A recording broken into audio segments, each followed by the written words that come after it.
Assalamualaikum. Welcome back to Matthew Channel. Belajar bahasa Inggris bersama Matthew.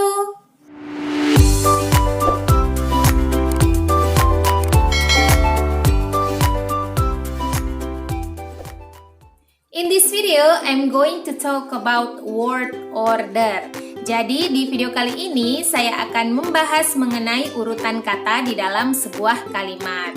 But before we start, don't forget to like and subscribe this video to support this channel.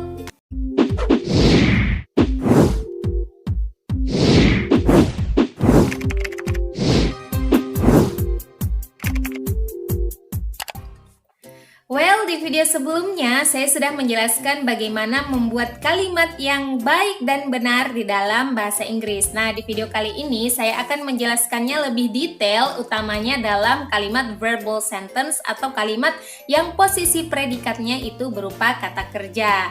Jadi, saya akan menjelaskan word order yaitu urutan kata di dalam sebuah kalimat bahasa Inggris. Misalnya subjek ditempatkan di mana, kemudian objek di mana, kemudian kata keterangan waktu di mana. Oke, mari kita mulai.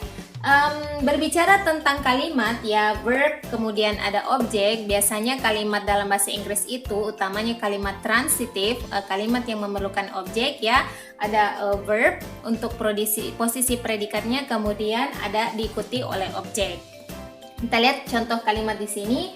Sofyan reads a newspaper every day. Nah, Sofyan ini berfungsi sebagai subjek. Jadi ingat di dalam kalimat bahasa Inggris itu subjeknya diletakkan di depannya kalau untuk membuat sebuah kalimat, memulai sebuah kalimat.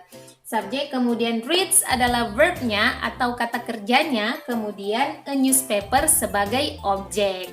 Everyday adalah keterangan waktu. Jadi kita bisa simpulkan bahwa kalau kalimat di dalam bahasa Inggris untuk posisi verb dan objeknya itu usually together, artinya selalu bersama-sama. Jadi kita tidak mengatakan Sue reads everyday in newspaper, meskipun di dalam bahasa Indonesia itu sah-sah saja karena maknanya that's not tidak terlalu membingungkan. Kalau kita maknakan ke bahasa Indonesia kan Sue membaca setiap hari sebuah newspaper, koran.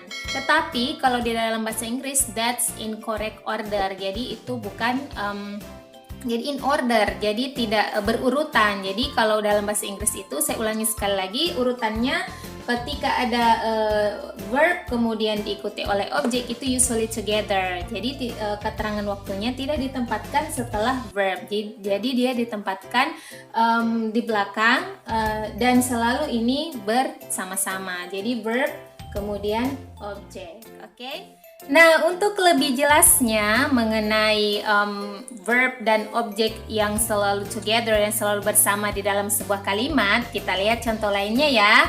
Yang pertama, he speaks English very well. Jadi he sebagai subjek, kemudian speaks adalah verb, kata kerja, kemudian objeknya adalah English, kemudian very well adalah adverb.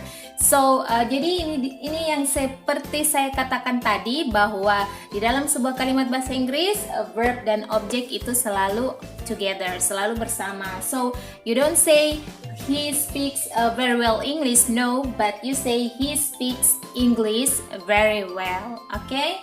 Yang kedua, I like Italian food. Jadi saya suka Italian foods. Like adalah verb, kemudian Italian adalah objeknya. Italian food adalah objeknya. Jadi makanan Itali. Okay, next, did you watch television all evening? Apakah kamu menonton televisi itu setiap malam? Jadi you don't say did you watch all evening television, no, but you say did you watch television all evening?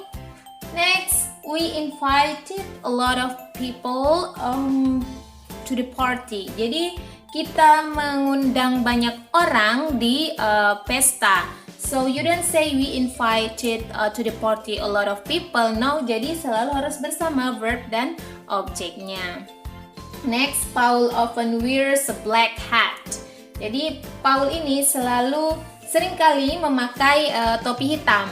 Jadi topi hitam adalah objeknya, kemudian ya So you don't say Paul wears often a black hat. No, often kan adverb, jadi tidak bisa diposisikan oftennya di sini, ya, oftennya di sini. So use karena verb dan objek itu harus bersama.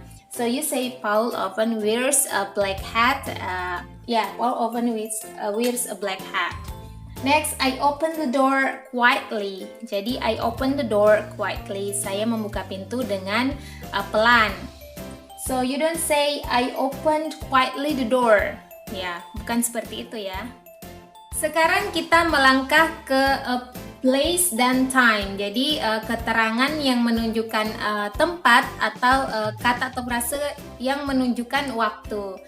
Kita bisa lihat di sini kalimat we went to the supermarket yesterday. Jadi kita pergi ke supermarket kemarin. Nah, untuk keterangan tempatnya ada di sini, diletakkan di sini ke supermarket. Kemudian setelah itu keterangan waktunya yesterday.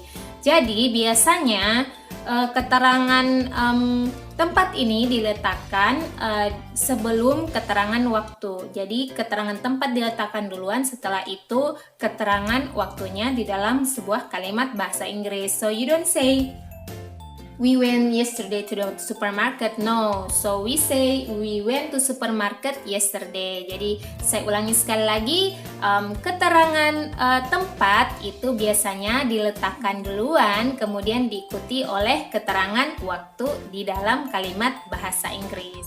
Sekarang kita masuk ke beberapa contoh yang lain. Yang pertama, Liz walks to work every day. Jadi kita lihat di sini posisi dari keterangan tempat, kemudian diikuti oleh keterangan waktu. Jadi keterangan tempat duluan, kemudian disebutkan keterangan waktunya. So you don't say Liz walks every day to work. No, so you say Liz walks to work every day. Next, will you be at home this evening? Ya, apakah kamu akan ada di rumah sebentar malam? Ya, jadi meskipun di dalam kalimat interrogatif, dalam kalimat pertanyaan, tetap keterangan tempat duluan, kemudian diikuti oleh keterangan waktu. Next, I usually go to bed early.